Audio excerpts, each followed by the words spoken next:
Nå, ja, fint. Yes, det er kemikemierne, og vi har så 3 forskellige emner. Vi har carbonylforbindelser, vi har carbonhydrater, og så har vi om intermolekylære bindinger. Og kemikemierne består af, som alle ved, Charlotte, mig selv, Thor og Fe. Frederik. Godt for dig, Fe. Yes. Yep. Og vi starter med intermolekylære bindinger. Og intermolekylære bindinger, det er svage bindinger mellem atomer. Intermolekylære, det betyder nemlig mellem atomer. Og når man snakker om intermolekylære bindinger, så skelner man mellem 3 typer af dem, hvilket er dipolbindinger, Londonbindinger og hydrogenbindinger.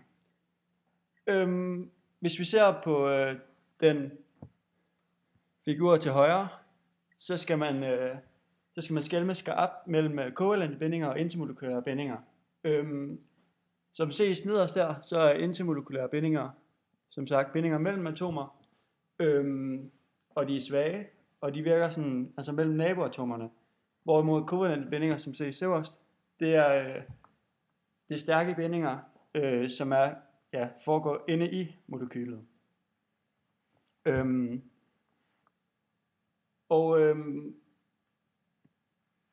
Hvis vi ser på figur, den der hedder 62, som er lige ved siden af her, heldig nok, så ser man, at molekylerne i det faste stof og i væsken er tæt forbundet. Der ses nemlig her, at de holdes sammen af intermolekylære bindinger. Og dermed sagt, så er det, at intermolekylære bindinger, de har en meget kort rækkevidde. Der gælder nemlig, at 2 molekyler, de påvirker hinanden, hvis afstanden den er lille imellem dem. Og ellers så påvirker de ikke hinanden. Og det er også derfor, at man ser herovre i figuren, at gas, der er molekylerne ofte langt fra hinanden. Og det er kun ved et sammenstød, de kommer tæt på hinanden, og så er at der rent faktisk påvirker hinanden. Yep. Og hvis vi skal køre en lille bonusinfo, hvis man kan kalde det, så er det, at som nogen måske ved, så er smeltning og fordampning begge endoterme processer. Og et eksempel er smeltning af is og fordampning af vand. Fordampningen, der skal man nemlig bruge meget mere energi, end smeltningen skal, og det betyder, at de intermolekylære bindinger, de brydes helt ved fordampning, hvor de ved smeltning kun løsrives fra molekylegitteret, men de er stadig tæt på hinanden. Og ved intermolekylære bindinger, der gælder det, at ved stærke intermolekylære bindinger, der vil man have et højere kogepunkt, og dermed større energi. Og det er også derfor, man med ret kan bruge kogepunktets størrelse som et mål for styrken af de intermolekylære bindinger. Yep. Og hvis vi kan komme ind nærmere på, hvad de 3 intermolekylære bindinger var, så havde vi først dipol-dipol-bindinger, som er bindinger mellem polære molekyler,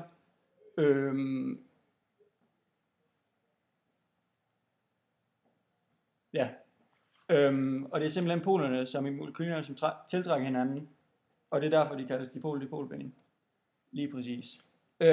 Londonbindinger, de virker mellem alle molekyler, og det fungerer ved, at upolære molekyler i korte tidspunkt, der bevæger de sig omkring den ene molekyles store atomkammer, og i det den gør det, der vil den være en smule polær, og det betyder så, at nabomolekylets elektronsystem det bliver påvirket, og det fremkalder en elektronforskydning i nabomolekylet, som derfor kortvarigt bliver polært. Og det er derfor, der opstår en tiltrækning mellem de 2 molekyler, og dermed der har man en Londonbinding. Og lige for at få lidt mere bonusinfo, så er Londonbindinger opkaldt efter Fritz London, som var en af de første til at give en accepteret forklaring på netop det her fænomen. Og hvis vi lige kort skal runde af med hydrogenbindinger, så er hydrogenbindinger, det er særligt stærke intermolekylære bindinger mellem vandmolekyler. Og hydrogenbindinger, de binder det positive hydrogenatom i et vandmolekyl over til det ledige elektronpar på et oxygenatom. i nabomolekylet. Og hydrogenbindinger, de siges at være en primær årsag til alkoholers relativt høje kogepunkter. Tak. Ja, og så har vi også noget om carbonylforbindelser, og når man snakker om carbonylforbindelser, så snakker vi om aldehyder og ketoner. Og noget, der er karakteristisk ved dem, det er, at de har en oxogruppe, som er et dobbeltbundet oxygenatom, som så kaldes et oxogruppe, og det kan vi så se her.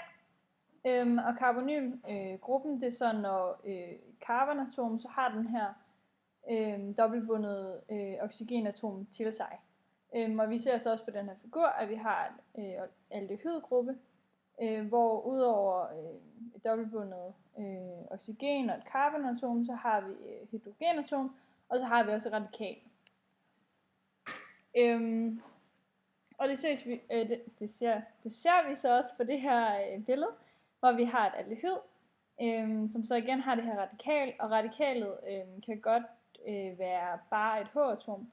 Det behøver ikke være en metangruppe, eller etan eller propan, men det kan det så også godt være. Men når vi snakker om ketoner, så har vi så også det her dobbeltbundede oxygenatom, men så har vi så to radikaler.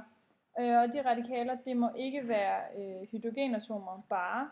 Det skal være nogle grupper, altså for eksempel metyl, etyl,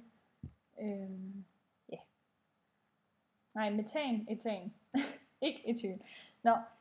Så kan vi så også se, at hvis vi nu havde for eksempel propan, så for at lave en aldehyd, så fraspalter vi to hydrogenatomer, og de bliver så til dobbeltbundet oxygenatom, som vi ser herovre. Og så har vi så en aldehyd, og der tilføjer man enten Al, så man kalder det propanal, hvor det før var propan. Og hvis vi så, det kan vi så også gøre ved en keton, der får vi så bare de her to radikaler, som er metan, og der tilføjer vi enten ON for keton, så det er så propanon, så det er stadigvæk propan molekyle, men vi tilsætter bare en endelse. Vi vender lige lidt. Men carbonylforbindelser, de er polære. Og derfor så har de nogle højere kogepunkter, end carbonhydrider har.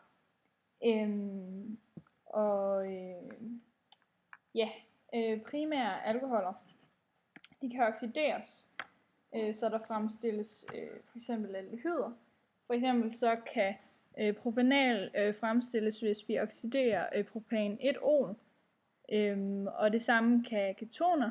De har bare lidt sværere ved at blive oxideret, men de kan også fremstilles ved en oxidation.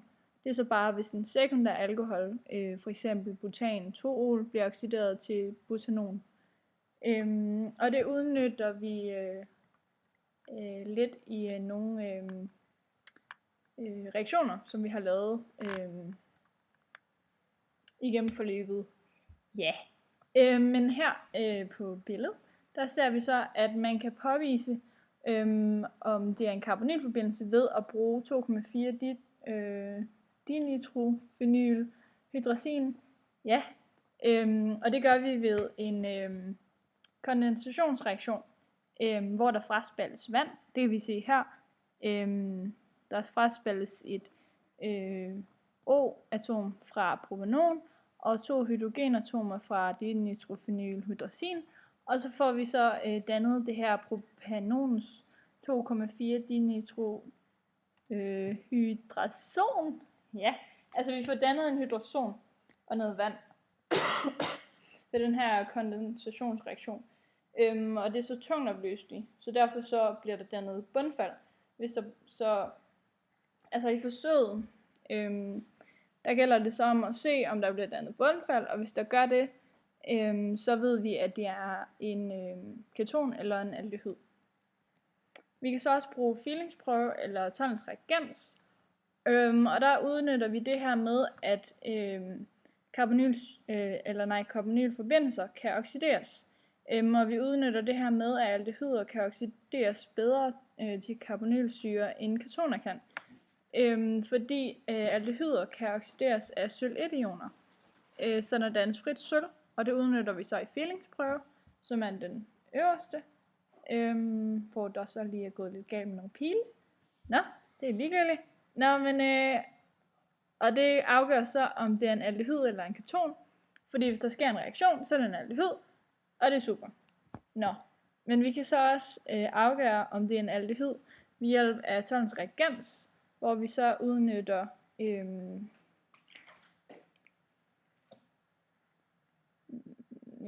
kobber 2-ioner.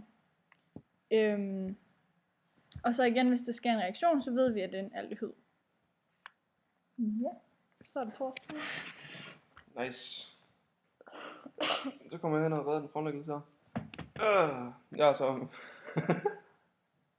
jeg er en carbonhydrat. Og der er så sådan 3 slags. Der er alkaner, alkyner. Og det er noget, vi har arbejdet rigtig meget med igennem tiden. Så jeg vil bare gerne give en grov opsummering af de forskellige ting. Så til at starte med har vi alkaner. Opbygningen den er meget simpel. Det er simpelthen bare en kæde af enkeltbindinger og med mulige forgreninger. Og så de fysiske egenskaber for alkansk kæde, for en alkan, det er, at selve længden af den bestemmer dens kogepunkt og smeltepunkt. Så jo længere, jo højere, sådan noget kan fx ses med metan og sådan noget, der er bare sådan gas jo. Og alle karbohydrater, de kan brænde. Så er der nogle kemiske egenskaber, og det er jo så der med, hvor hvor meget det gerne vil reagere med andre ting. Og de er ikke så glade for det, men ved høje temperaturer, der kan man sagtens få til at reagere med andre ting. Så er der alkener. Opbygningen det er sådan set det samme som alkaner, bortset fra at de bruger så dobbeltbindinger. Så når der opstår en dobbeltbinding i sådan en kæde der, så har du en alken. Og det er navngivet så på den måde, at det ændrer endelsen fra A'en til 1, og så sætter du så på punktet i kæden, hvor den her dobbeltbinding opstår, der sætter du så tal den. Så for eksempel hvis der er en dobbeltbinding på det andet carbonatom i propanon, så er det så propa 2, 1. Og de kemiske egenskaber ved sådan en her, det er, de er meget mere reaktionsvillige end en alkan, og de kan indgå i sådan noget som additionsreaktioner, hvor man kan gå ind og bryde de her bindinger her, og så tilsætte. Og så er der så alkyner, og det er så hvis der forekommer en trippelbinding i løbet af kæden. Og de er så også umættede ligesom alkener, det vil sige, de kan både indgå i additionsreaktioner, hvor kæden brydes, og substitutionsreaktioner, hvor man kan gå ind og udskifte f.eks. H2 med brun. Så navngivning af de forskellige ting, der har man så, at der er selvfølgelig det der med, at du skal føre bindingstal ind i løbet af det, og så ændre endelsen. For eksempel på en alkyn, der skal du sætte yn bagpå. Og så for eksempel hvis en kæde er forgrenet, så skal du simpelthen inkludere det også, og så skriver du før navnet, skriver du hvor det er forgrenet henne. Et eksempel vil så for eksempel være, at du tager et propan med 2 metylgrupper på, og så siger du så, at de så på første og andet, siger du så 1, 2 dimetyl propan. For eksempel.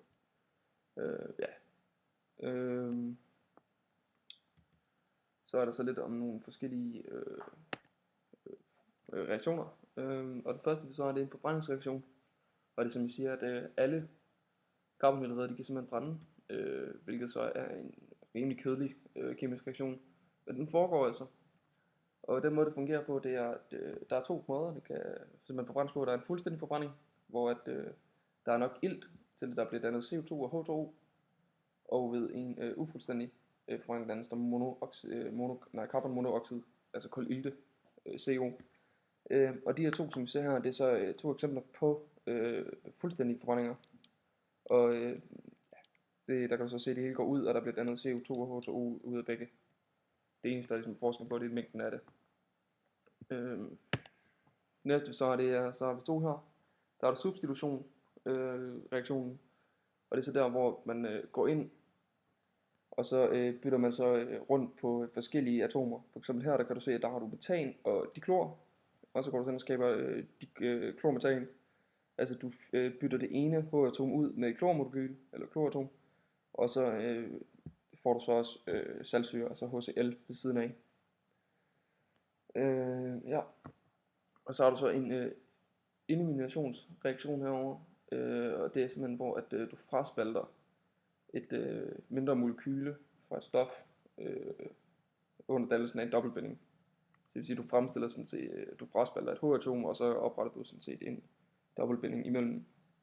Og som du så kan se her, der får du så det, at de springer bindingen mellem OH'et, altså mellem CH2, jeg finder lige musen fra mig. Ja. Der springer de så den binding her, går til H'et og O'et. Undskyld. Og så danner de så ny binding. Det er sådan lidt blødere billede, så det er lidt svært at se, men det skulle ikke være så slemt igen. Ja. Og så er der så den sidste, det er så en additionsreaktion. Og der går de simpelthen ind, og så tilføjer de atomer. Og det er så der, hvor de bryder en form for enten dobbeltbinding eller trippelbinding, og så erstatter de med noget andet. Ja. Og det øverste her, det er så det er lidt svært at se, det må så være et hold kæft, det er blødere billede der. Ja, det er så i hvert fald propatoin, altså, hvor der så bliver tilført dibrom, og det danner så danner så brometyl. Se. Hvordan står det? Er du færdig? Jeg er færdig. Sådan. Failed på det sidste, jeg kan ikke snakke.